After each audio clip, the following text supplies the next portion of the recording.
Amca üzdü mü seni? Pek üzmedi. Üzdüğü sırrı da olmuştur ama iyi geçti ya. Ben yetim büyüdüm, öksüz annem yoktu. Buraya geldim, kaynanamı anne bildim. O şekilde. O şekilde Sahip çıktılar sana. sahip çıktılar. İlk büyük gelinidim. Ben bizden küçük, 3'ten. Büyük gelinin yükü ağır olur bir ailede aslında. Evdeki kaynında annesi olur, ablası olur, her şey olur. Evet. Olurdu.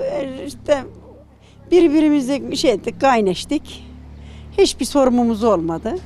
Geçindik gittik. Çobancılık, ileşberlik, ekin, arpa, buğday.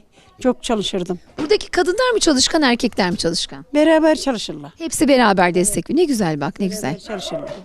Evet. Köyümüz çok güzeldir. Birbirine tutkundur. Hele bir de böyle davullu zurnalı gelinleri denk gelseniz daha ne güzeller olur. Burada gelinin başında türkü falan da söylemiyorlarmış herhalde, değil mi? Burada söylemezler de tabii davulla zurnayla güzel uydururlar.